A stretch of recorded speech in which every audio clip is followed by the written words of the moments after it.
chair of this session titled Elliot. I want to thank all chair of this section and all speaker and people that stay on this room today. We can start with the first presentation titled Pickup Point Location Optimization using a two-level multi-objective approach, the ENNA case study with author Antonio Russo, Giovanni Tesoriera, Muhammad Al-Rashid, and myself. Antonio, please, the floor is yours. So, thank you, Professor Capisi. Thank you for this introduction. One moment, we are off. I think it is. Credo sia già aperto. Questa qua a destra. Questa qua a destra. No. Questa è l'altra. Questa qua. Okay, we are going to share the presentation.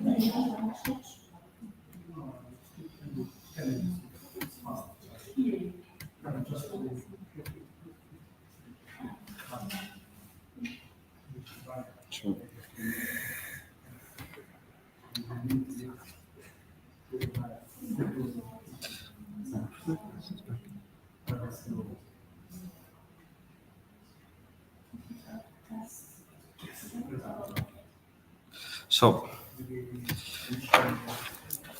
good evening to everybody. I'm Antonio Russo. I'm a PhD student in transport engineering at the University of Bernacor in Sicily. I'm going to show you our last work about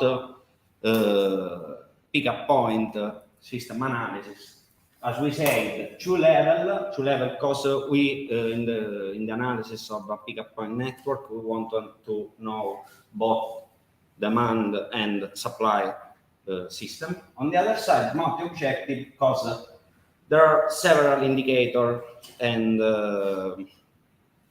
several indicators to evaluate. So the case study analyzed will be shown in next slide. So, small recap to introduce our presentation, talking about the Sustainable Development Goals by United Nations, so 17 goals for the sustainable development, but also in the context, this is essentially the horizon towards which are moving, and specifically, we want to, in the context of city logistics, we want to highlight 3 of these 17 indicators, these 17 goals. Goal 9, industry, infrastructure, and innovation. Goal 11, sustainable cities and communities. And goal 13, climate action. Specifically, the 11th goal, sustainable cities and communities, is crucial in this research.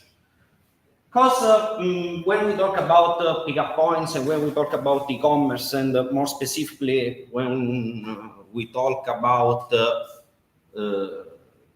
delivery from large logistics companies to home, usually the focus in scientific literature is on the perspective of the company, while there are not so many works concerning the perspective of the users. Then we are going to see what is happening. So, small introduction only to understand how big was the growth in terms of business to business e-commerce in last 10 years, more or less, an aspect that has modified heavily the city logistics with essentially a sort of strong modification in which the delivery from a classical supply chain, from producers to retailer to end consumers, we are moving to a different relation in which the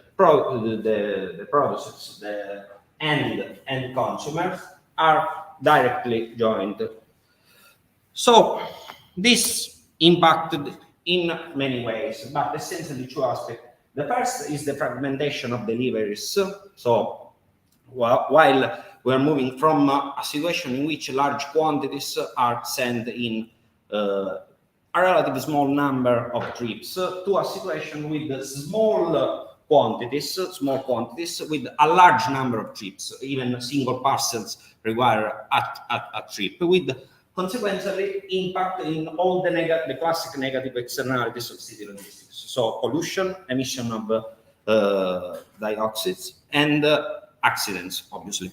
So pickup points are essentially one of the most important tools that logistic companies are used to match with all of the problem we are talking about, and essentially works as a sort of decoupling point in which the logistic operator, the courier, may put here the parcel, and the final user can go to the pickup point to, obviously, as the name says, pick the parcel going to our DOM. So we are moving from a situation like that, in which there is a delivery zone with the commercial vehicle trip that goes from the customer 1 to customer 2 to customer 3 and then go back to the distribution center, to a situation in which the delivery courier has to go only to a single pickup point, and then it is essentially a problem of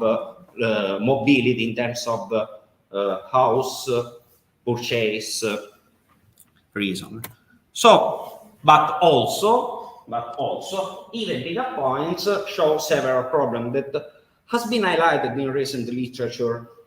And essentially, the first is that usually pickup points are seen from companies as a way to give to customers another possibility, another alternatives in terms of possibility of purchase. So, customer has another possibility, and so the pickup point networks is not often so well optimized in the city. On a side, on the other side, the other aspect is that if the pickup points is more distant than 5 minutes walking from the customer's house, probably the customer will use the car to go to the pickup point. So erasing the benefit coming from the using of pickup points. So we need, in fact, to study the accessibility to pickup points in 5 minutes.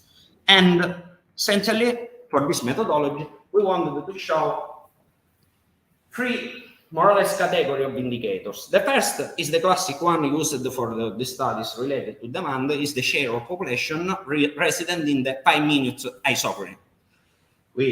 For this part we worked in a QGIS environment. For the second point, we studied the accessibility of each point in terms of configurational space. So we tried to study in a local radius of 300 meters what happens in terms of integration. And finally, the characteristic of pedestrian infrastructures in terms of the presence of sidewalk and slopes in the area covered by the isochrony. So this is a synthesis of all the indicators we have studied.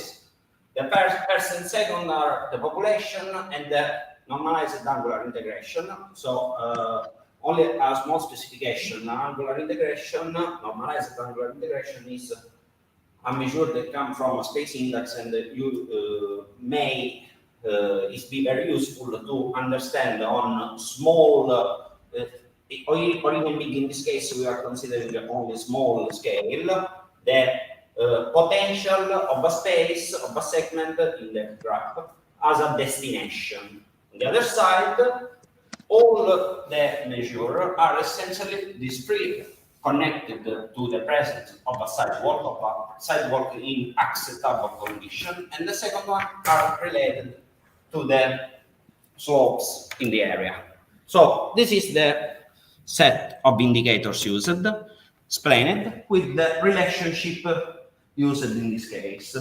Essentially, some of this relationship will be shown for each point of the pickup point networks. Other one for the entire isochrony. So this is the case study. Enna is a city of more or less 25,000 100,000 people in central area of Sicily. It's very high in with respect to level of the sea. We are talking of about 100 meters above the sea. And very interesting case because the historical center of the city is completely isolated in terms of pedestrian movement from the outer area. So we are mainly focused on the area of Enna Alta, so the historical center of Enna Alta, that is more or less 14,000 people. Sorry, I have to interrupt you.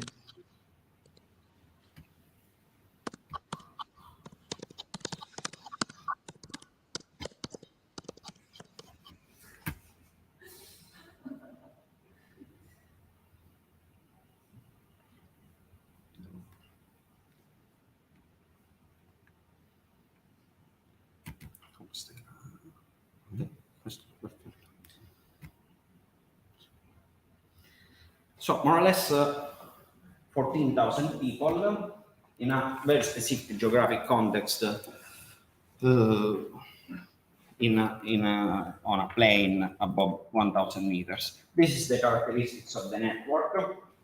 21% of the network as a sidewalk. Only 5% is a completely pedestrian street. 6% of stairs and absence of pedestrian area plus insufficient sidewalk more than 60% of the total network. So we considered for this study the pickup points offered by Amazon, that is the most known logistic e-commerce distributor in Italy. And for this area, we found 12 pickup points in the area of Bennata. Let's consider that for pickup points, we are considering both lockers, so the box with extensive asset service approach in which I can go to take the parcel without talking with anyone, and the so-called counter, Amazon counter, that in opposition of that are places in which you need to talk with someone, so are mainly relocated into a shop or into a grocery shop, a tobacco shop, and so on. Population covered by the 5 minutes isochrony for the entire pickup point network is more or less 60%, more than 9,000 people. So a good value, but as we can see, the isochrony doesn't cover some area of the city. In order to evaluate the characteristics of the single point, we can go towards another indicator. As we said, we are showing the segment map of the city of Enna with the value of normalized angular integration for radius of 300 meters and the evaluation of each segment in which each pickup point is placed. And in terms of, it's interesting because as we can see, we have some aggregation of local well interconnected and integrated places, especially in the northern part of the city. So, in fact, Space Index is giving us a correct interpretation of the urban area of Enna. On the side, each point is characterized by a value of normalized angular integration that is above the average value of integration of the entire place. In fact, all 12 points are placed in the first 2 quartiles of the values found. So we are talking of good values, but while this value can show to us a value of accessibility of the single point, of the single segment in which the point is placed, obviously he can do to us an evaluation of the sort of interference from a point to another point. So we can take some other information from the indicators calculated for the entire isochrony, and especially first value is the ratio between the area, the network covered by the total isochrony with a good pedestrianization and the total study area network. Only 15 0.5% of the entire network is good and at the same time covered by the sovereign. But an interesting value is this walk P. Walk P is the indicator that is composed by the rash of the total length of the good pedestrianized area network covered by the sovereign under the total good pedestrianized network. So, in fact, we are talking of an aspect that it is very interesting and somehow is related to what we have found in the previous slide. More or less 60% of the entire network characterized by the presence of a good pedestrian characterization. Over the 60% of this network is covered by the sovereign. So, in fact, we are talking of an aspect. I saw pickup points in ENNA are mainly placed in shops near to residential area, central area, and doesn't cover the periphery even of the historical center. So, good accessibility, good characteristic of pedestrianization, but only because of an aspect.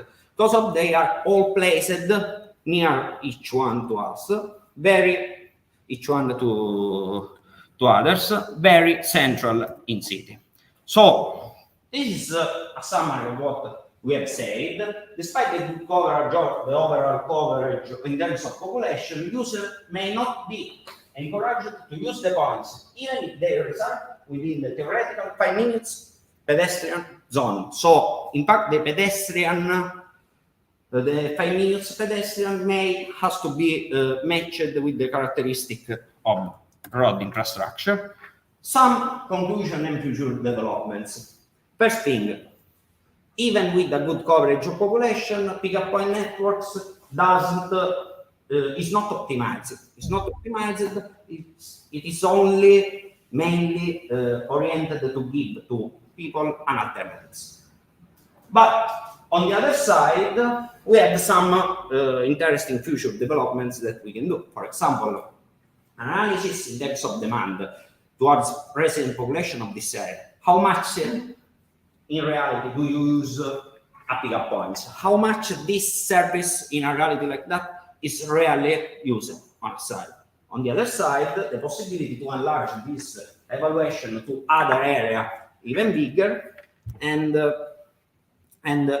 the possibility, finally, the more interesting aspect, the possibility to develop a methodology that can give us an optimized tool to design a new pickup point in the area to obtain a completely good coverage of the area. So, thank you.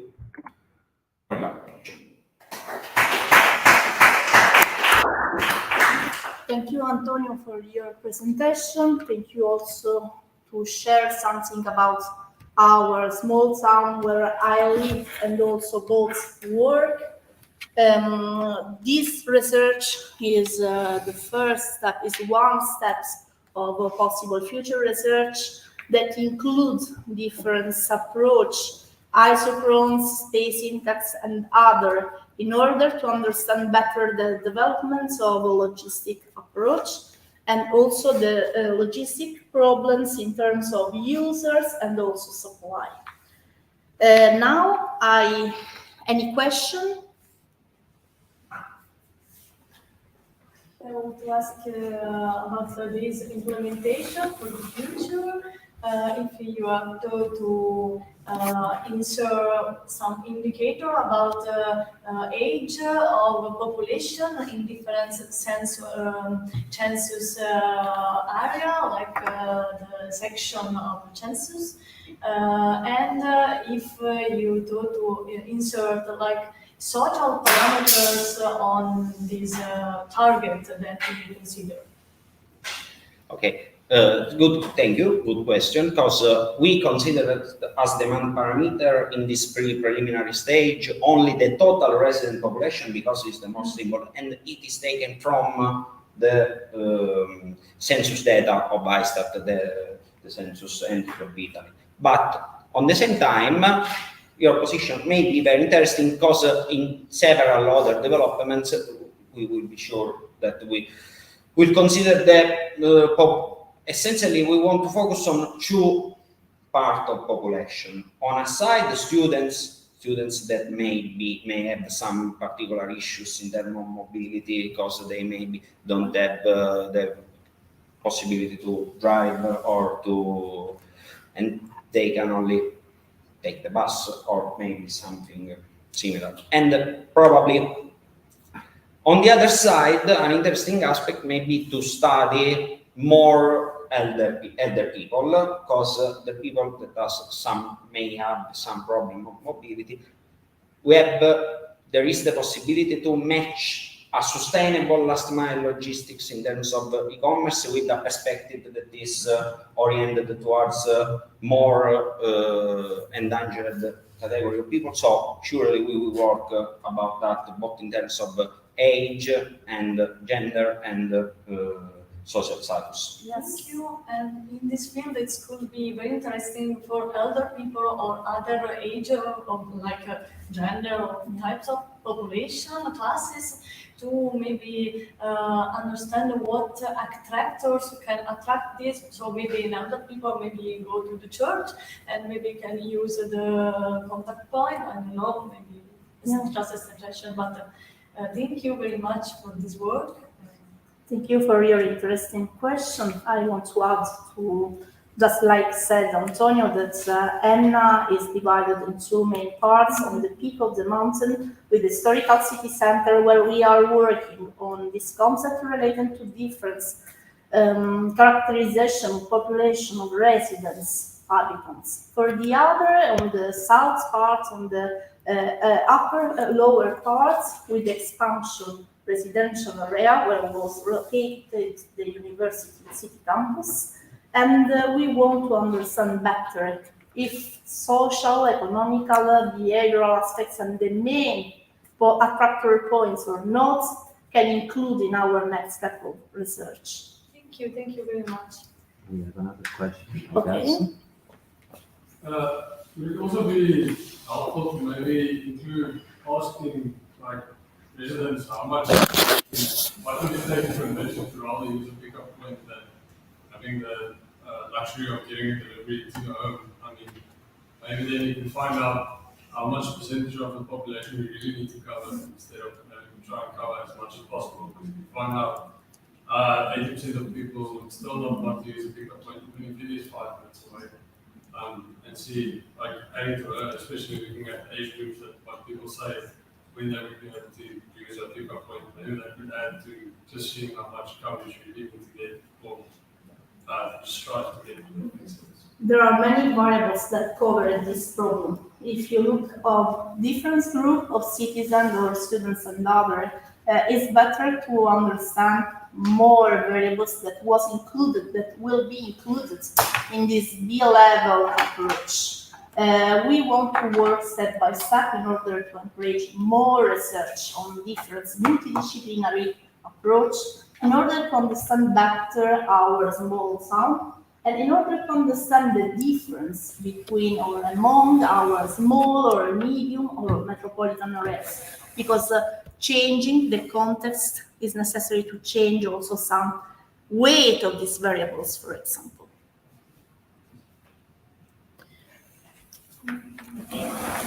Now, there is another? Okay. Just a little consideration, I think, for future development. In the field of auto slide, I don't remember exactly, there is the difference between the possibility that a delivery courier go in the different house, the different flat, the different user. In the second part of the figure, you don't have this tool given by the courier. Then it's possible to develop in a parametric way as you want the modification in the footprint of the oxide. For example, if you eliminate and leave from the first one and arrive in the second, because I think that is there is a very reduction for the CO2 input, then the model is good. The pickup point model is good not only for the people that arrive at the hours that we want to take the passage, but even for the interior connectivity, because you can reduce the environmental impact in a certain way.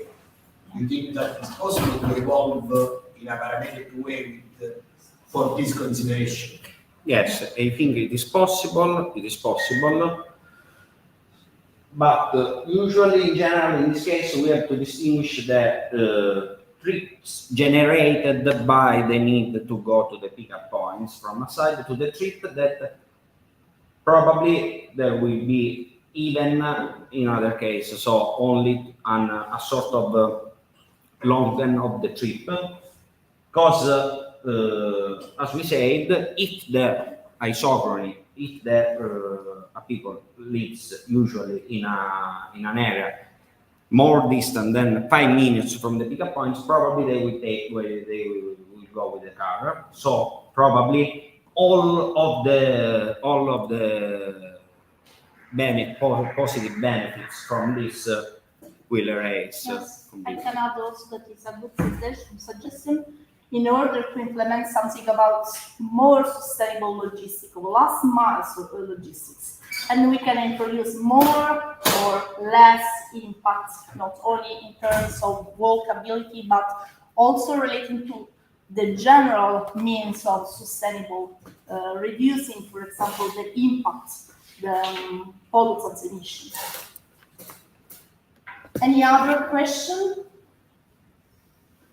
Okay, now I invite Drazenko Glavic, and I want to introduce his research with authors Milos Nikolic, Fedja Netiasov, Dusan Togoran, Marina Milenkovic, and Drazenko Glavic. I apologize for my bad translation, and the title of this research is Urban Air Mobility, Multi-Objective Mixed Integer Programming Model for Solving the Drone Scheduling Problem.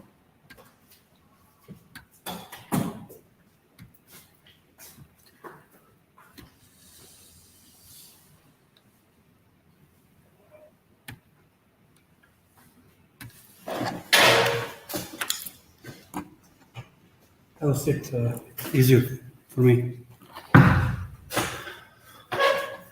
As Tiziana announced, I'm Draženko Glavic from University of Belgrade, Faculty of Transport and Traffic Engineering, and I'm dealing with urban mobility, transport economy, and traffic engineering in total. And today I will present you one paper that I done with my co-authors, Milos Nikolic, he's on pressure research, Fedja Netiasov, he's air traffic, Dusan Crnogorac, he's in air traffic and programming, and Marina Milenkovic is also mobility management. And the paper that I will present you is dealing with the urban air mobility and how to solve the drone scheduling problem, and not only that, but also how to solve the drone routes. We face, if you look at Athens today, how you came to this university, we face the congestion on the streets, and we know that the cars are the main cause of this congestion, that they pollute the environment, they create noise, they occupy space, they decrease safety, and so on and so on. Many negative consequences of cars. And we all try to use to solve this problem with different kind of measures, pull and push measures and so on, with micromobility, with walking, with biking, with last mile logistics, with city logistics, with public transport, public transit, and so on. And there is no too much success in it. So if we influence on demand side, we cannot still change the how should I say it?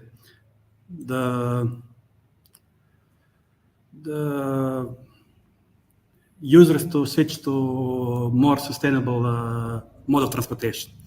So we all, as I said a little bit before, we all try to look for the solution on the ground, but there is a huge resources in the air, and this is the emerging technology. And researchers and engineers today facing the many challenges, many obstacles that they needed to tackle and to solve the problems to have this urban air mobility in the cities. So I will today present you few challenges that we face on our paper that resulted from a real case study that is part of one Horizon project. And you can see on this slide why to use the drones, or you can call them officially unmanned aerial vehicles. The cost is very low, CapEx and OpEx are very low, so to obtain the drone is very cheap, to running the drone is just to charge the battery. There is no pilots, there is no infrastructure, there is no launching infrastructure or small infrastructure. So all advantages are on the side of the drones. So let's talk about how to put the drones on the air and make them work. So we split our problem to two aspects. One is with the drone optimal drone route selection, and another one is the scheduling problem. So in order to, for example, optimize drone route or drone path, we need to have some constraints, or I would better say characteristics. These are characteristics that are taken from, we have a real testing real drones with its real characteristic. And this drone has the following characteristics. It has a climbing and descent limited at the 20 degrees angle. Then the speed is 20 meter per second. Then if drone make some, for example, if wind move a drone from programmed trajectory, programmed route, it will automatically return to original route. Then this is the visual obstacle avoidance system. There is no that kind of, our drone didn't have, for example, cameras, radars, lidars, and things like that to automatically recognize the obstacles and to avoid it. So drone is not equipped with any kind of, it's just drone with cargo space. And you can program it to deliver the goods from point A to point B. And so on. There is more characteristic. For example, this one that if you move drone 10 meters from programmed route, it will autocorrect, and the landing takes at least 1 minute. And there is more than this, but just I put a few of them here. And just to illustrate you how we can choose the right route. It's not simple as that as it looks like. You have an open air under the city, and there is huge potential to transport goods, even people, not just goods. But there is a no-flight zone, no-flight area. For example, airport area, government buildings, military buildings, and other buildings are no-fly zone. So you cannot fly on all parts of the city. That was one problem. So if, for example, if you want to fly from the station 2 to station 3, we cannot go directly. We must avoid no-flight area, but from station 1 to station 2, it's okay to fly. Next is the longitudinal profile. So we think that it will be easy, but it's not easy. There is no digital map of any kind of city. Even Google don't have it. So you don't know on your flight, will you hit in the tall building or in pillar of some bridge or some hill, doesn't matter what, because you don't have a digital map of the city. In order to do this, some city need to hire some company to take lidars and record all city area to help engineers or researchers, doesn't matter who is dealing with this issue, to help them to find optimal route. Since we didn't have that, we take the highest point on our route and add some reserve, like 10 meters more than that, and this was our longitudinal profile. So we didn't go around buildings because we don't know their position. We just climb to some altitude, then drive, and then descend to point B, station 2. So if you look at the beginning of the problem, we can make a route like this. You can see on this picture, to avoid the flight zone and to avoid the height object. And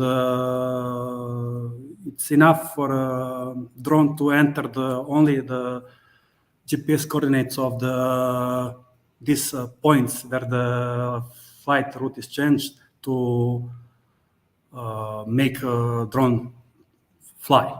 So with this, we solve the problem of route optimizing. This is not in total solved, but for our purpose of our project, we solve it. Then we need to solve another issue. We solve how to drive. Then we need to solve how to perform the delivery. And usually we have a number of tasks that need to be conducted during the one day, for example. And we have some amount of drones and some amount of stationary drone or drone parts. You can call them as you like. In order to define the mathematical model and to solve this problem, we need to also define some characteristic of each task. That like for previously we defined some characteristic for drones. Now we define some characteristic for tasks, and some of the characteristics are origin and the destination of the task, loading time, speed, starting time, and coefficient of that represent the significance of the tasks. It means that all tasks do not have the same significance. And in order to make a model, we apply mixed integer programming model, and we have two objective functions: to minimize total delay in servicing task and to minimize flying time of all drones. And in order to do this, we have constraints. Many of them, I think 9 of constraints that are shown in the paper. After defining the mathematical model, we test them on a real case. We use 5 stations in Belgrade for 10 tasks. And these 5 stations are on real roof of the hospital, because our task was to deliver the medical cargo from roof of the hospital to roof of the hospital, because there is emergency to carry on like blood or I don't know, some medicine from one hospital to another hospital. And we have 8 scenarios by varying the speed of drones, number of drones, and task significant coefficient. We have 2 different speed of drones. They are shown here, 50 and 30 kilometers for traveling and 5 and 10 meters per second for taking off and landing. Number of drones, as I remember, was 3 and 5, and task coefficient was high and low. And after the program was finished, we obtained results for our model, and these results show that you have here shown in the table scenarios that implies 3 or 5 drones, as I said before, and you have here calculated function 1, objective and function 2. And we concluded based on this result that with a higher amount of drones and higher speed of drones, we have better results. So we have minimal time of task and time of flight. And future, this is just initial our findings. We need to extend our work in many more directions. One of them is to add more certain assumptions. For example, we didn't take into account duration of the battery and many more. We take assumption that battery is always charged and that it will serve the task. But if you have a limitation for the battery charger, then your drone will in some point need to go charging, and you will have a lower amount of drones to perform a certain amount of tasks. And other research direction is related to testing our model on more station and task. We just perform it on small amount of task. And as I said before, limitation, there is many limitation. I will just put this one for our drone route selection is that we didn't have any kind of sensors on drones. So if for example, bird hit the drone during the flight, we will consider that as a major failure, not but possibility is low. But if our drone has some cameras that it recognize bird in the sky and then make decision to, I don't know, turn left or right, doesn't matter, to avoid the bird, that will be something new. But we just have simple problem without any kind of detectors, sensors, and so on. And thank you for your attention.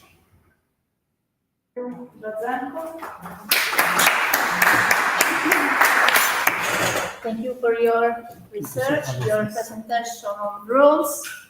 Any question? Okay.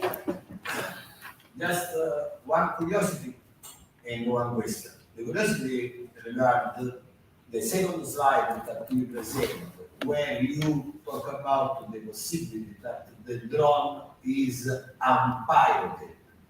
Yes.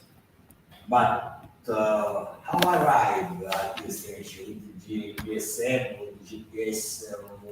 It works like this. We don't have we have from station to station. We don't have a delivery to flat or to, you can order like coffee, then, but this is not developed yet. So from station to station, From station to station. we program the route. We find the optimal route, then we enter the GPS coordinates of turning points, nothing else. And then you just take, for example, your box of medicines, put it in the drone, press the button. So it could be nurse. And like I want to go to station 5. And then drone will automatically climb, fly, descend, and another nurse will come, take the medicine from drone and, I don't know, give it to patient. Okay. So, but the question is another. When you implement the algorithm to obtain the best result with the two criteria minimization, but it's possible, if you think if it's possible, to use a dynamic station in the sense that you can use, for example, a light lorry as a station with different positions in the city, and then you can minimize at the level the possibility that the station is modified in relation to the different consignment that you need in the general day. And then you don't have a fixed station in a specific point, but we have a station that is given, for example, by a flat or by a lorry vehicle. I'm not sure do I understand you right, but we have several approaches how to solve the problem. This one was solved with the tasks and the pod. But with the fitness service station. yes, we can solve the problem like this. Like you have a docked e-scooters. You have 5 stations or 10, that doesn't matter in the city. And just you need to rebalance the number of for example, scooters on the station to always have empty space for parking, and to have always to have available scooters. Same is with the drones. You can put on the roof like 5 drone ports, and for example, I don't know, per each drone station with 5 drone ports, you can put 2 drones. Then make them work. And after set a serious amount of tasks, you're just rebalancing them. If somebody has 5 drones on 5 drone ports, so it means that nobody can land on this station. So it needs to take into do the rebalancing before it. But we didn't do this approach. We did first approach with the tasks that are performed from depot to each. There's 2. Yes. Okay. Any other question? Thank you, Gianfranco. Okay. Now I introduce the next research that was linked with the previous problem relating to the drones. And now I want to introduce the research titled The Objective Routing Problem with the Trucks and Drones, Minimizing Mission Time and Energy Consumption. I asked to the virtual speaker to share his or her screen.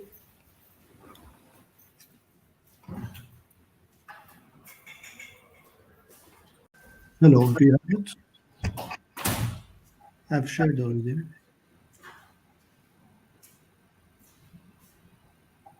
Do you hear me?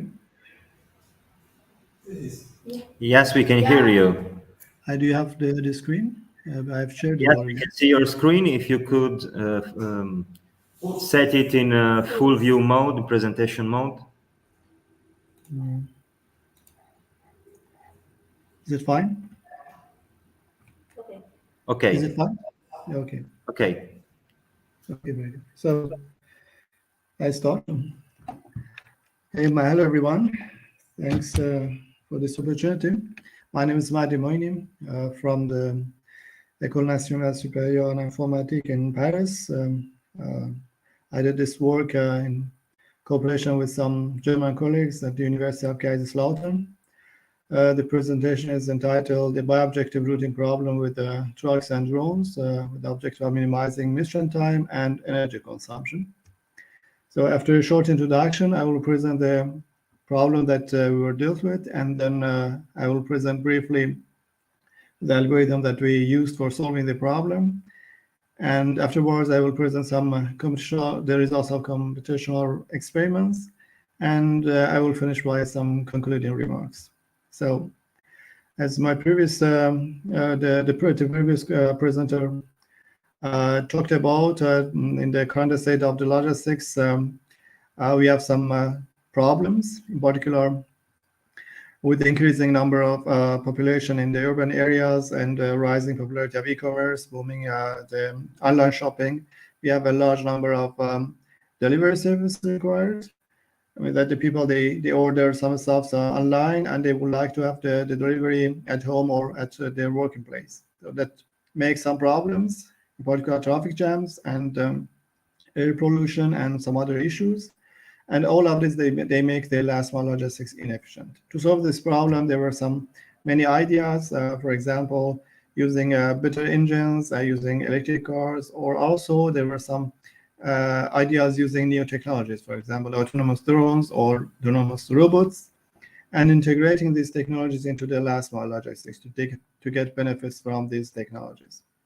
In this study, we focused on the aspect of using drones. So the drones, they can be used for serving customers, for delivering parcels as standalone, vehicle, as you see on this left side picture, or as a supporting delivery vehicle beside the trucks and jointly with the trucks to deliver the parcels. So in this study, we focus on the case when the drones, they are used for serving the customers jointly with the trucks. How does it work? The trucks are equipped with one or more drones, and the trucks, they carry the parcels as well. So from the depot, the whole system starts the mission, and for delivering the parcels at some location, drone autonomously or with the help of the driver starts its mission to deliver a parcel to a customer.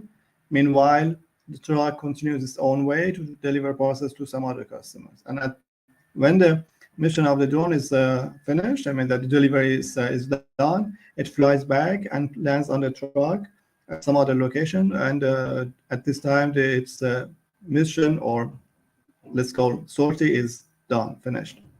This operation can be repeated several times if it's required to improve the time that is required for serving all customers. So this is the concept. It has been tested by some commercials, and this concept also was taken by some researchers, and they have done lots of research on it to make some mathematical models and try to solve it. In this way, by using these two types of technologies, we're getting advantages of both of them. Trucks, they are relatively slow compared to the drones, in the sense that they are restricted to the transport network, but the drones, they are not in general. And but there are some other advantages. For example, they can carry heavy parcels. The drones no, and the capacity of the trucks is quite higher. And drones also, they have some operation range limitations and also battery limitations. Taking into account all of them, we would like to take the advantage of both technologies in the best way. For this purpose, we build mathematical models and solve them, and to get the advantages, the objectives that we would like to know. And the problems that are built in this context, they are some generalization of classical models. And classical traveling salesman problem or the vehicle routing problem. In this case, we have some depot, some customer locations, and which the customer should be served either by truck or by a drone. And we have some restrictions concerning the fact that we have an endurance limit on the drones, and also the fact that we should take into account the relative speed of the drones and with respect to the trucks. In this context, we have some objectives. For example, typically in the literature, you find the minimization of the make span or the mission time, the time that is required to serve all customers exactly once. Or you can find some other objective functions, for example, minimization of different costs related to using trucks and or drones. And you find a couple of literature and a couple of articles, for example, minimization of the energy consumption.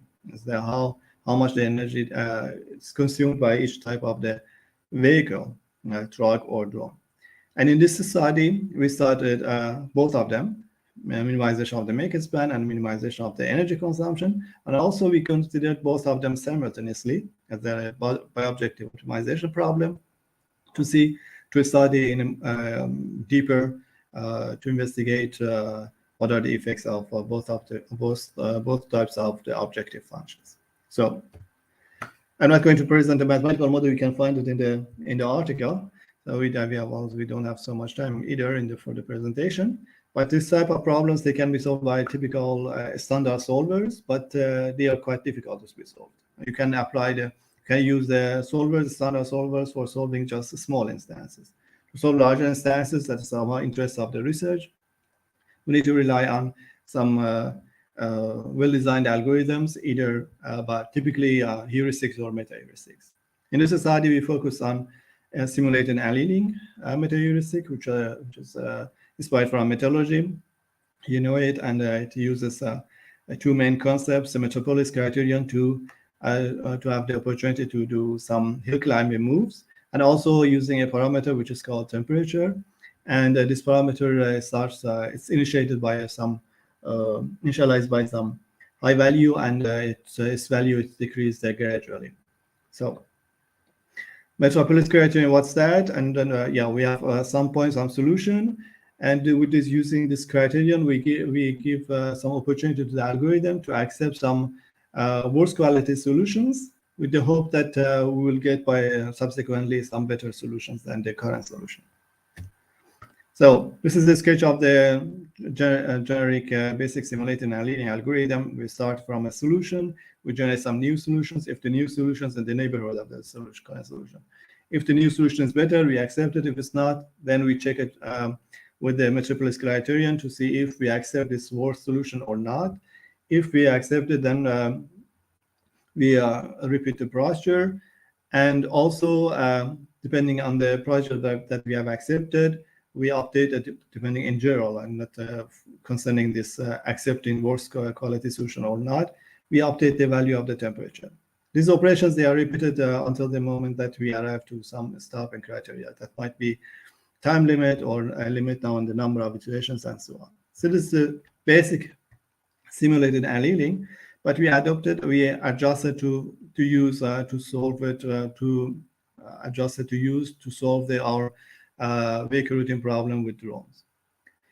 For this purpose, we designed a two-phase heuristic. At each phase, we used a type of simulated annealing. The first one, in the first phase, we ignore the presence of drones. We applied a simulated annealing on the vehicle routing problem, typical vehicle routing problem. We solve it, we generate some vehicle routing problem solutions, and afterwards we use these solutions in which we integrate some drone sorties. And then we apply other simulated annealing to improve the solution. By the end, we get a unique solution for the vehicle routing problem with drone. So, as I explained, at the first step, we apply for the vehicle routing problem, and afterwards for the integration of the drones in the vehicle routing problem solutions. So for the main part is insertion of the integration of the drones. For this purpose, we use different operators. Yeah, so these are classical operators, and nothing very, very particular, and you find them in the literature as well.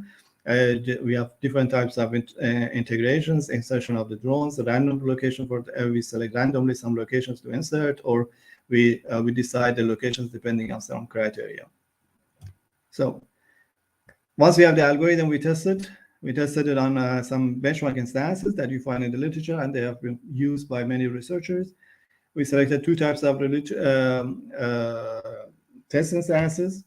One of them based on it's called single center. We have a center, and then the customers, the location of the customers, they are selected from a circle, which has a single center. And the other ones, other types of the instances that we have used, they are the location of the customers. They are scattered uniformly in some rectangle. We tested on different instance sizes from 5 to 100, and different number of the vehicles, 1, 2, 3, and different number of the drones per vehicle. And also we consider different levels of endurance and speed. We tested we implemented the algorithm in Java and compared the results with the solver Gurobi. We tested the experiments we categorized the experiments in several classes. First with the small instances with up to 9 nodes. And here we solved the problem with the mono objective, minimization of the make span. We compared it with the results provided by the Gurobi. Here you see the results. And in all of the cases, we can find some optimal solutions, or there are some cases with a small optimality gap, which is around. And then when the size of the instance is 9, we have the optimality gap of around just 2%. In terms of the computation time, of course, we have a big gain in compared to the standard solver. But this is it shows that our algorithm works well for solving this problem. This was the objective. And then we started testing on large instances from 10, 20, 50, and 75, and 100 nodes, and with the same objective function. But here we didn't have the exact results to compare the results, because the solvers cannot solve large instances. So we decided to use some other metrics, and here you see some results. I will try to explain briefly the results that you see here. Here we have the results for two different instance types. single center on the upper row, and the uniform in the lower row. And we have different levels of endurance limits, 0.6, 1, and 2. And we have here, when in different colors, you see the number of drones that have been used per truck, 1 or 2 or 3. And we compare the results of the solving the vehicle routing problem with drone, with the different number of drones, compared to the case when there is no drone. So the baseline is the classical vehicle routing problem. And we compare the solutions to see that, okay, into the integration of one drone, insertion of one drone, how much it is beneficial in improving the make span, the mission time. You see here in the blue that, we have some gains, and it's not depending on the instance type, this percentage is different. And then, of course, when the size of the instances increases, the horizontal line at you see from 10, 20, 50, 75, and 100, solving the problem becomes more complex. So you see that sometimes there are some decline in the level of the improvement. It does not necessarily mean that when the size increases, there is no the improvement decreases. So because the complexity of the problem, probably we couldn't find better solutions. So up to now, there were some results that similar to what you could find in the literature. Something new is that we use some realistic instances with some values that simulate the real cases. We considered the instances of 50, 75, and 100 customers, and we simulated some realistic assumptions. We considered 2 different truck speeds to simulate the high traffic or low traffic cases. And we also considered the energy consumption functions to compare that, okay, if we use a fleet of trucks and drones, then how much will be the energy consumption? Of course, here we are talking about, when we talk about the truck energy consumption of truck, we consider a typical truck. It's not each truck. So, but if we consider even if the trucks, there's really something similar. And then, here we did some experiments with the mono-objective function, minimization of the make span, minimization of the energy consumption, and the bi-objective optimization problem. Here, when we find, at the first column, and you see the first column of the pictures that you see the minimization of the make span, we solve the problem with the minimization of the make span. When we find a solution, we compute the corresponding energy consumption, as you see on the lower row of the pictures. And in the middle column, you see the minimization of the energy consumption when we solve the problem, mono-objective optimization problem, with the objective of the minimization of the energy consumption. When we find a solution, we compute the corresponding make span, and then that you see in the first row, and then it's the objective function, corresponding objective function of the minimization of the energy consumption is depicted in the lower row. And the bi-objective optimization problem, you obtain directly the make span value and the energy consumption. Here we consider 2 different traffic levels: high traffic with the solid lines, and with the dashed lines, the low traffic. And we considered 3 different numbers of the trucks, 1, 2, or 3, and different number of drones, either the baseline when we have no drone, or 1 or 2 or 3 drones. And you see here, of course, when you minimize the make span, you are automatically somehow minimizing the energy consumption as well. But when you minimize the energy consumption, your focus is of course, is on the minimization of the energy consumption, and the make span will become slightly higher. The effect is somehow, they have some effect in some direction in both of them, more or less, but the scale is not the same. And when we solve the bi-objective optimization problem, we have the trade-off between both objective functions at the same time. The results, they are somehow expected. They confirm that what we were expecting, but mainly, as I said, the level of changes, they are not at the same level when we use a single objective optimization problems. Dr. Moini, sorry if I interrupt you. Could you finish in it's the last slide. Thank you very much. So in this study, we studied the vehicle rhythm problem with drone and introduced a simulated handling for solving it. Or we did a wide range of computational experiments to investigate mono-objective and bi-objective optimization problems. To validate the experiments, we used benchmark and realistic instances. And the main result maybe would be that the fact that this algorithm is quite efficient for solving this type of problems, and also drones can be at the same time that they can minimize the maker span. They can be environmental friendly too by minimizing the energy consumption. Thank you very much for your attention. Yeah, I'm done. Thank you for your presentation. Any question? Just a curiosity. Is there a national or international project that finance this type of research? This research that we did, no. It was that we didn't ask for any financial support. What are? But we would be quite interested to cooperate if you have some people that are interested. Do you think that there are future steps on this research on the next year, or in your opinion, what can introduce in order to continue this research? I'm not really sure I'm not really sure if I could get exactly what's the objective of your question. Sorry. I just asked if you have a second step at this moment, if you fix the second step of your research. Actually, we are still continuing working on similar problems and with some students and some colleagues. Okay.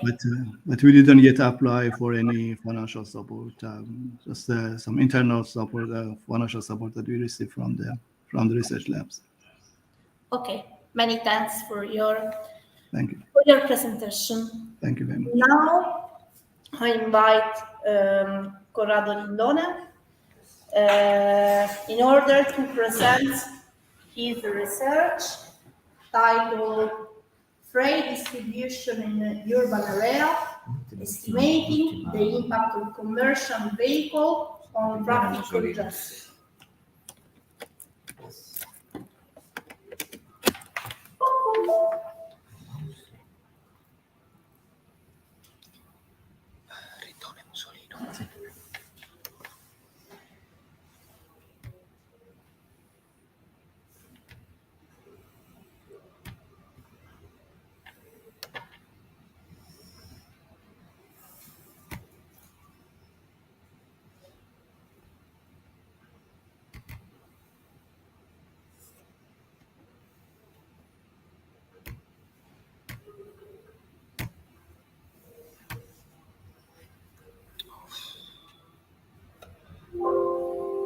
Skip. No.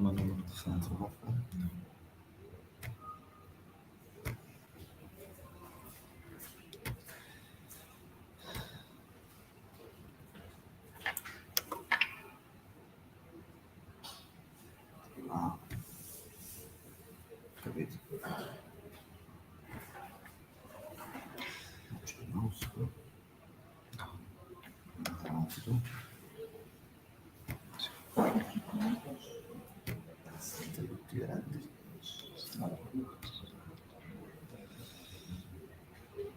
Okay.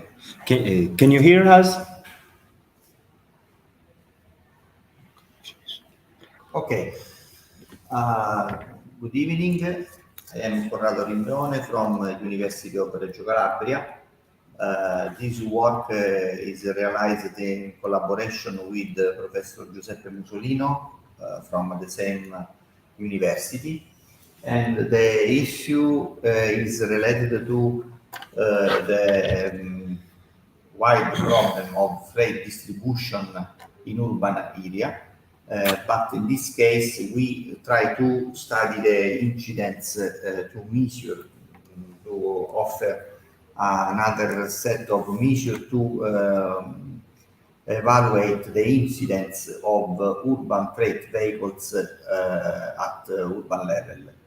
The presentation has 4 sections. In the introduction, we try to introduce the problem and the objective of our study.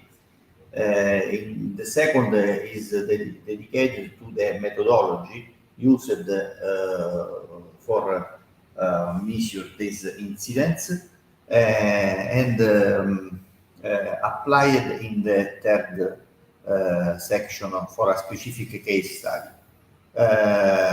Final section is dedicated to the discussion and conclusions. Okay, next. City challenges are 2.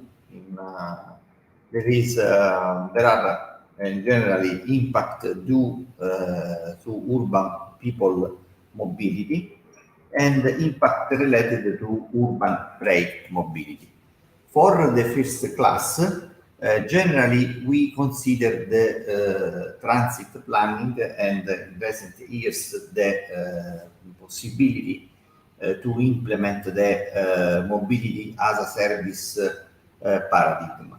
For the second case, the city logistic planning can be the response to limit the impact due to freight mobility. For instance, logistic as a service is a possible response. In this case, in this work, we focus our attention on the problem of freight urban mobility and the related measures that are grouped in 4 classes in literature. There are measures related to governance for management, for instance, road pricing or time delivery time windows, or related to the equipment, including the decisions about loading or transport units. It's possible to work in terms of immaterial infrastructure, including not only the emerging ICT, but also action related to research and training. And the last class include the physical asset of transport in relation to roads, lanes, and dedicated areas for loading and unloading operation. The problem can be faced using a smart city approach where the theory should become some city rules that in a convergence process become real development. And when with the smart city approach, it's possible to have a convergence among the 3 main components. Then, in this context, our research objectives is to obtain some estimation about the commercial vehicles on traffic congestions. And generally, literature is related to the concept of car equivalent vehicles to convert into homogeneous traffic. And the criteria is related to traffic road and vehicle characteristics, traffic composition, and using the consolidated approach from traffic engineering.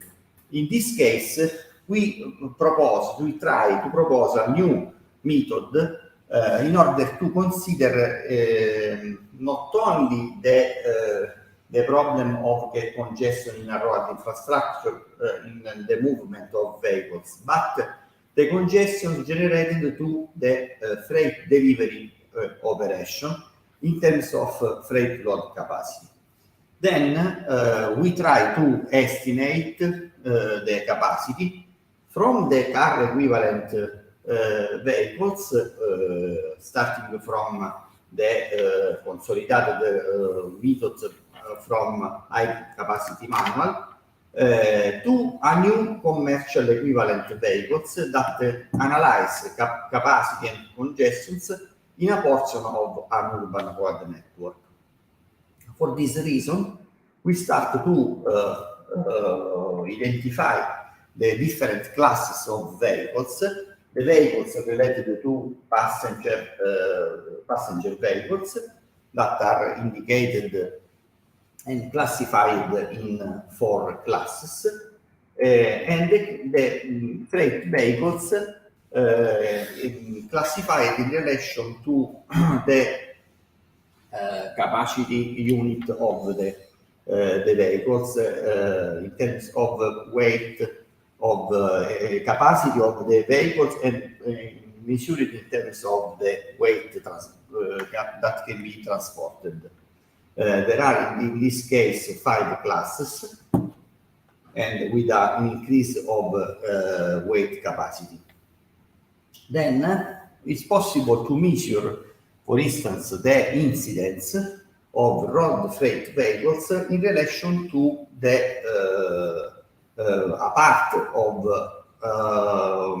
vehicles for passenger mobility, in particular in relation to auto and buses vehicles. This is the index alpha that measures this incidence. This is the start. Okay. Then it's possible to measure the equivalent road vehicle flow using this new equivalent passenger equivalent unit of freight. Sorry. Okay. For the class K. Then the new value of vehicle consider not only the general traffic equivalent unit of highway capacity manual, but a new index that consider the delivery actions of vehicles. Okay. Then we study a specific case, a specific urban area in Reggio Calabria, the town, the central town of Reggio Calabria, that is a medium urban area, where it's possible to individuate a core area where a central district where there are different activities, retail, residential, educational, that has daily exchanges with the suburban districts. Okay, we start our analysis from the some surveys produced during the realization of the Sustainable Urban Mobility Plan for the town, and we start to analyze the supply, the main road that cross this area, and the possible vehicles measured for people and freight mobility in relation to the classes introduced in our methodology. Then this is the number of vehicles for each road section, and it's possible to have a incidence, to measure an incidence, the index alpha, that is about from 5 to 6% of freight vehicle respect to people vehicle in the temporal unit measured. Then from this traffic count, we try to introduce an equivalence coefficient in relation to the load capacity of vehicles that we consider that a vehicle with a load capacity that is higher than the grid, the class 0, is an equivalent coefficient of about 50 vehicles, little vehicles, in terms of equivalent and in terms of weight. Using this coefficient, we try to measure the flow of freight vehicles for class in each road section by considering the vehicles in entrance in the southern and northern direction. And the total of these vehicles, freight vehicles, is about 600 in the total of the measured sections. Then in this slide we report the incidence of the single classes of freight vehicles, and in another slide we try to measure the coefficient, the new value of vehicles, measured in terms of the equivalent value. Then the new number is about of 5,000 vehicles. Okay, then if the number adopting the index, the same index, it's possible to see that from the initial percentage of 6% of incidence, by considering our coefficient equivalent, the number become 30%. And this represents the problem of the incidence of freight vehicles, that is not only related to the road capacity, but the capacity of the city to sustain the impact related to urban freight vehicle in the urban area. Okay, then some final conclusion is related to our objective, that is to measure the impact of commercial vehicles on traffic congestions, and from the current methods that use passenger car equivalent coefficient, we propose a new commercial equivalent coefficient, and to measure the amplification of the problem in urban areas where there is a lack of material and immaterial city logistics infrastructure. Okay, the next slide. This result are applied for a small city in the south of Italy where there aren't city logistic measures, and we try to obtain some first evaluation of these incidents. It's possible in future to obtain other and more insight about this coefficient, and it's possible to disaggregate the network analysis and consider other components, for instance, the incidence of great passenger vehicles, for instance, buses in urban area. Okay. Thank you.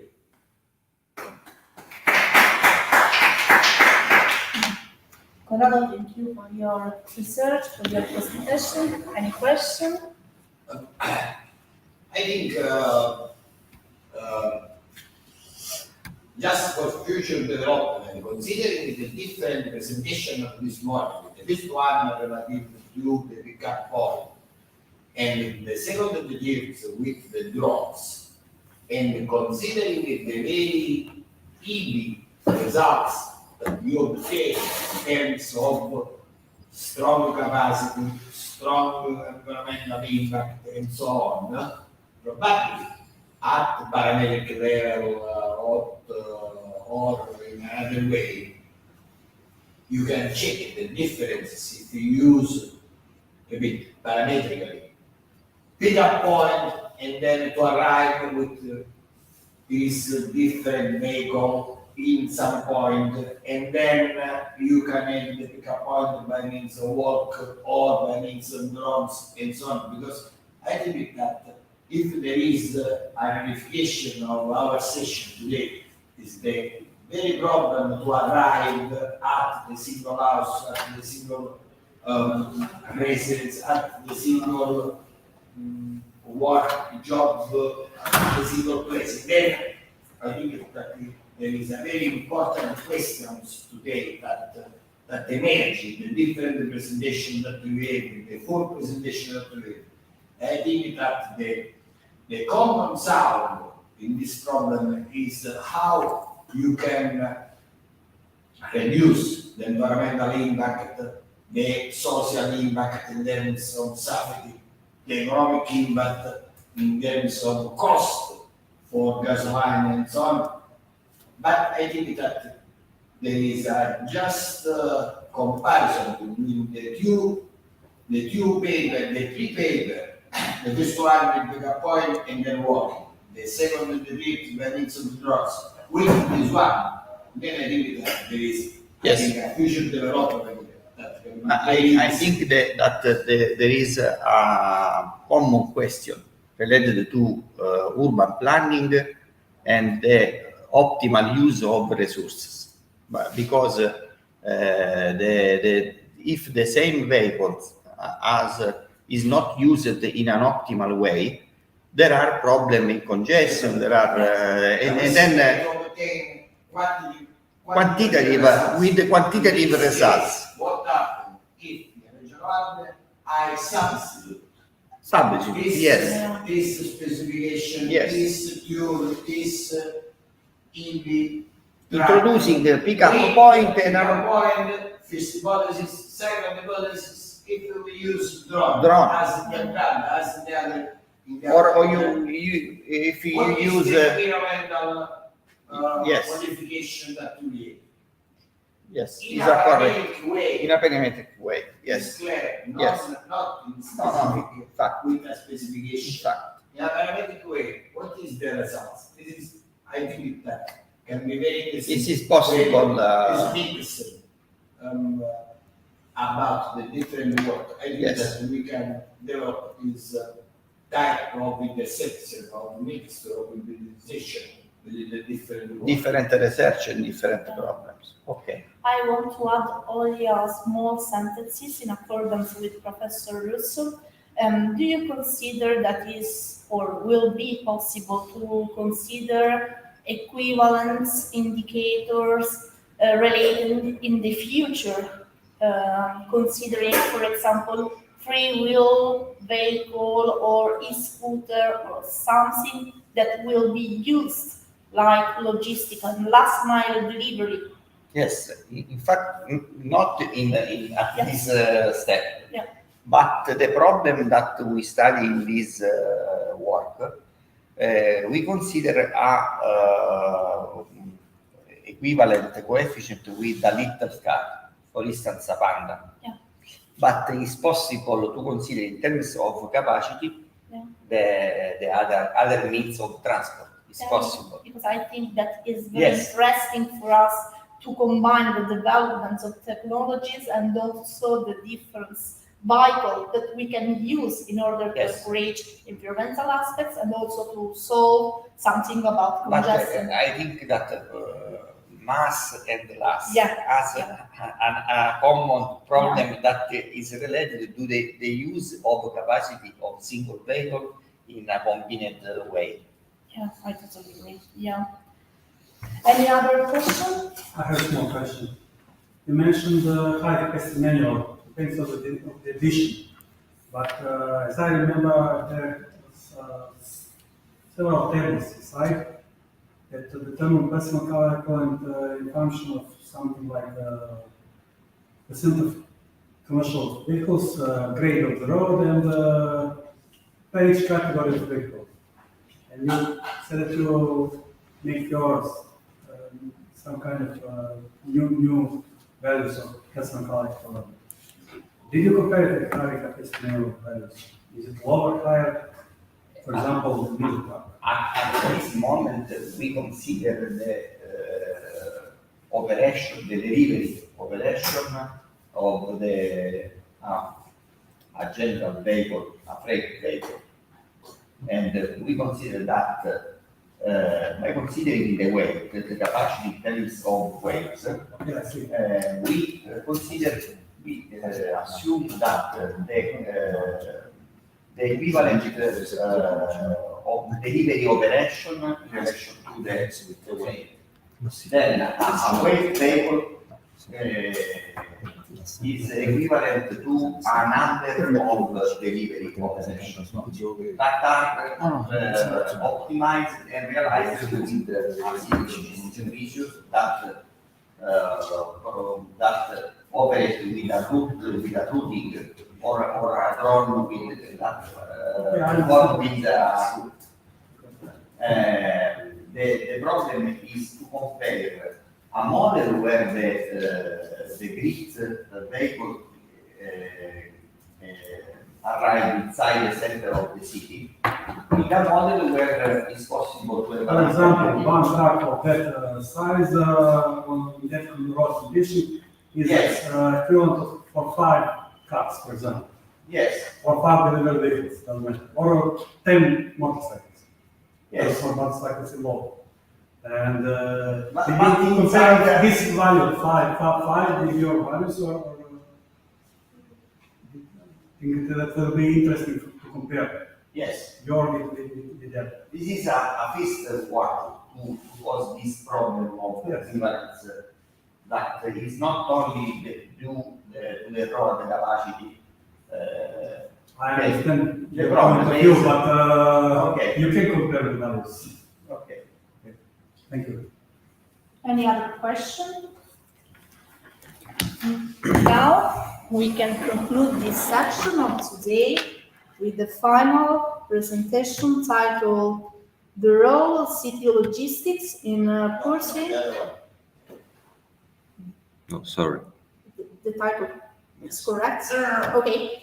And the role of city logistics in pursuing the goals of Agenda 2030. I invite Professor Russo to show his research. No, PowerPoint is possible. No, it doesn't work. Perché non hanno la linea?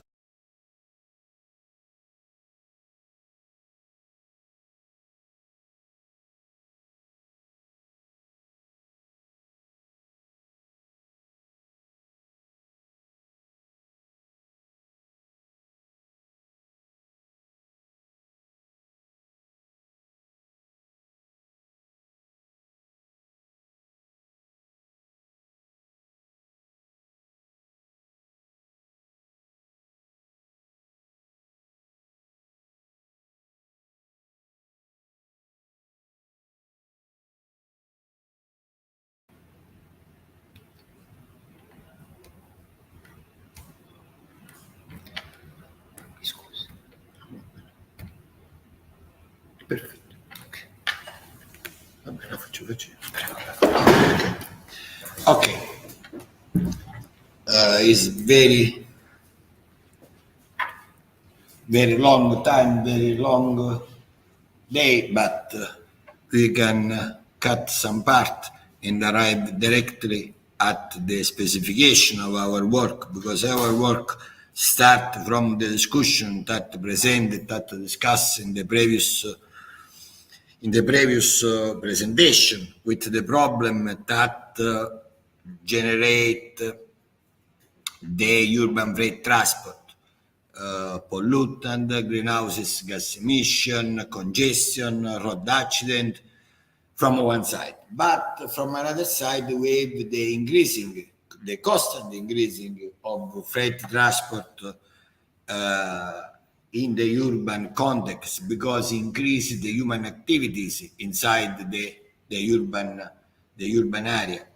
And we obtain that the population in the urban area tend to concentrate, then the urban area is attractive for the population, then certainly increase the quantity of urban transport for freight. This is the big problem that you have, but it is increasing immobility, generate very strong environmental impact, in particular specific for carbon footprint.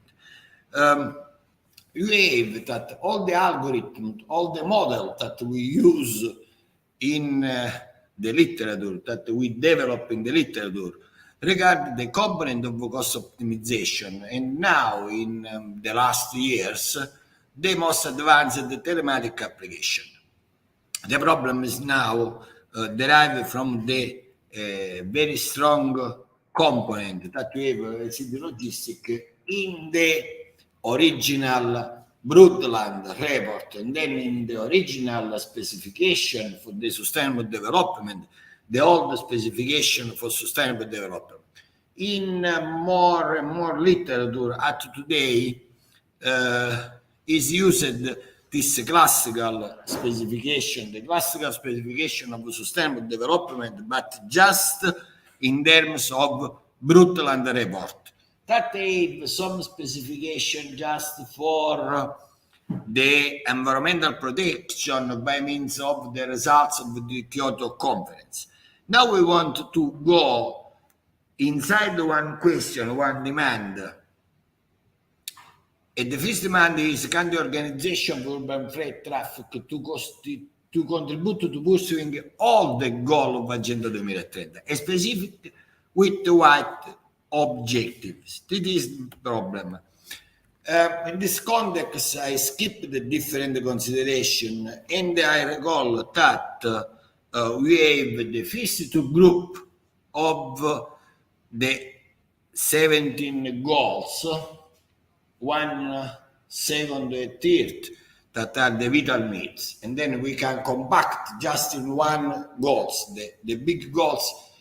And it's important to consider that the vital needs is very important and was asked by the country on with largest of the development, not for example for European country. But the first three is important for this country. The second group is the optimal need, the quality education, gender equality, clean water. And this is an optimal, no problem. No, so I think at your telephone. Okay. And then this is the two main groups that all the country, all the people follow. But there is the other, and then we need to understand what happened if we consider the logistic measure relative to Agenda 2030. In this case, we consider two different point of view: the transport and logistic operator, the public administration in terms of collectivity. And then in the first you have the user, the non-user, the collectivity. In general, the public administration want to pursue the different goal of all the people that live in the city. If use or don't use e-commerce or city logistic or what you want.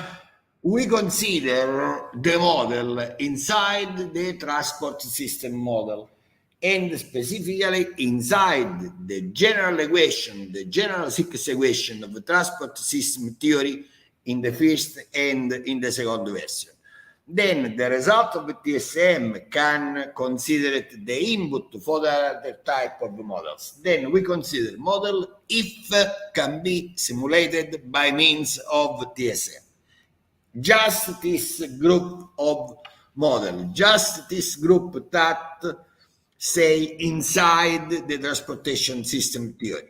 In this case, if you have the general model of TSM class, you can obtain the flow, and then if you have the flow, you can express the impact value vector in terms of if, for each impact that you obtain directly by the flow that move inside the network of urban area that we consider.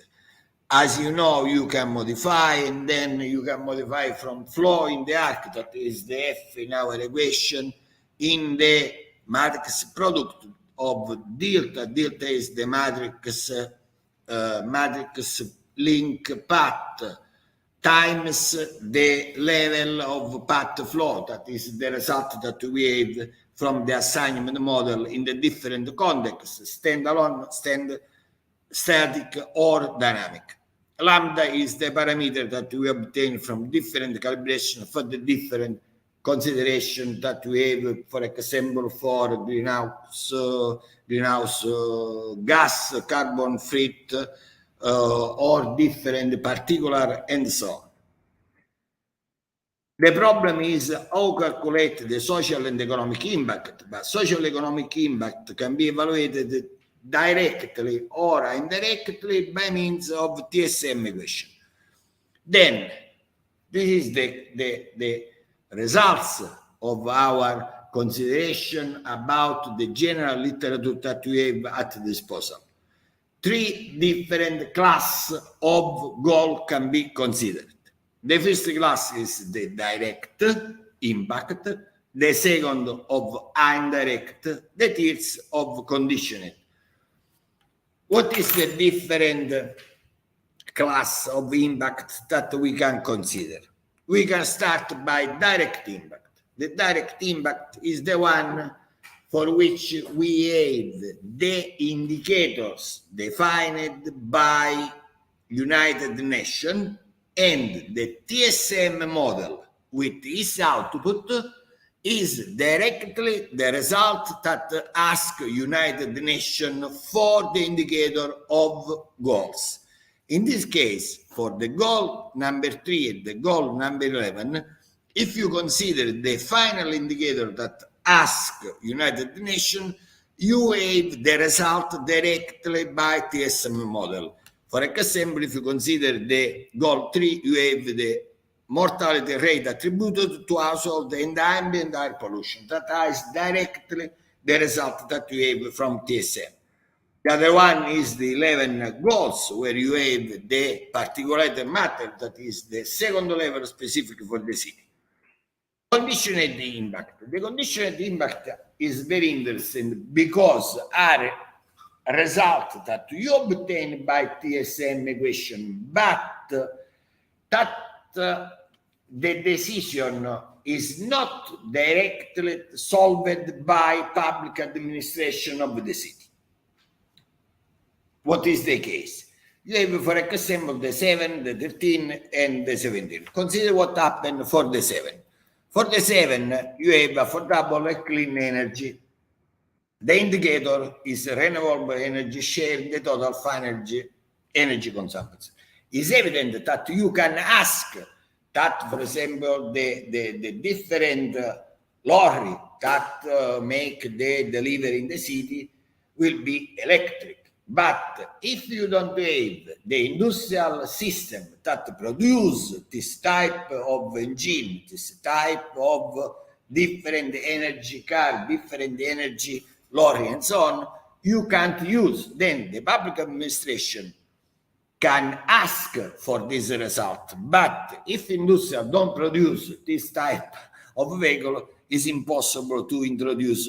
The same for total greenhouse gas, because it's the discussion that we had this morning in different sessions.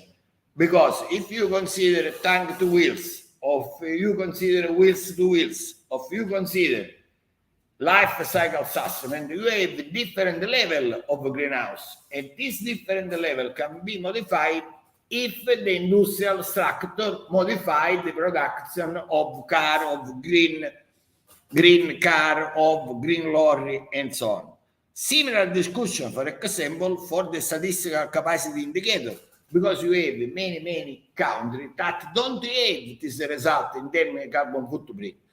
Just the Italy, the France, Germany, some country have this indicator, but other countries don't have this indicator, and then the public administrator of the city can't decide to obtain this result if it's the state, the national decision don't decide this. The third element that is very interesting for city logistics is the indirect impacts, because the indirect impacts are impacts that you can obtain deriving from TSM, from transport system model, but that involve different branches of administration. Then not only the branch of administration that organizes the mobility, but other branch in the same administration. This way, the conditional is a vertical decision. The indirect is horizontal decision.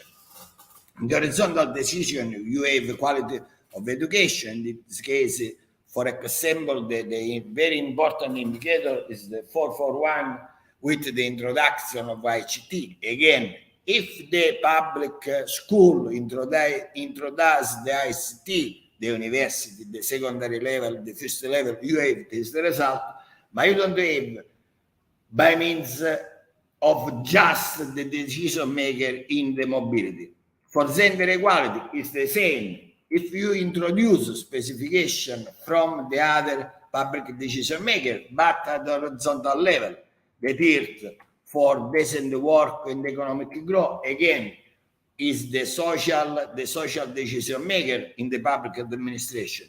For inducing innovation, in this case, important because you can modify the CO2 emission per unit of value added, but in general, in the public administration, the decision maker relative to the environmental and then the environmental plan, the urban plan, the structural plan, and so on, in general, is in another direction respect to the direction of mobility. Then mobility can propose this specification. But if you don't have this interchange between the different directions inside the public administration, you don't obtain this result. The last is the growth rates of household expenditure. And then in this case, what happened for example, the different use of commercial center, of the retailer, different retailer, and so on. Then, what is the conclusion? The conclusion is that we have a responsibility as a planner for mobility. Our responsibility is just in direct indicator. And our work must obtain the result in terms of Agenda 2030 indicator. We have other responsibility in vertical and in horizontal. It's important to note that TSM, Transportation System Model, give the possibility to estimate the results of indicator of Agenda 2030. This is important because sometimes we present different indicator, but we don't specify at which goal we refer. And then we want to move from a mere declaration of a principle that in general is Agenda 2030 and to obtain important results for the life of the people. The opportunity offered by telematics is another opportunity that gives other possibility. Then, in this cost, the possibility is to evaluate ex ante the result that you obtain, and then the cost that you can introduce by public administration to obtain a specific result. All of this path, of this cultural path, can be used by planner using the TSM.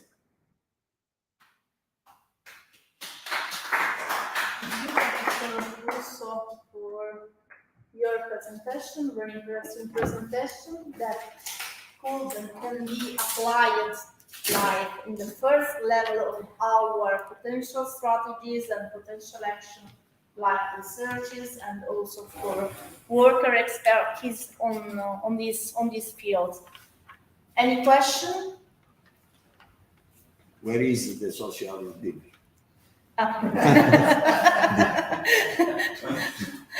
I think that we are on time, just a little bit late, but I think that we can conclude. Yeah. Okay. Thank you so much to all in order to participate to our workshop, and I hope to see you in the next day and also for future cooperation.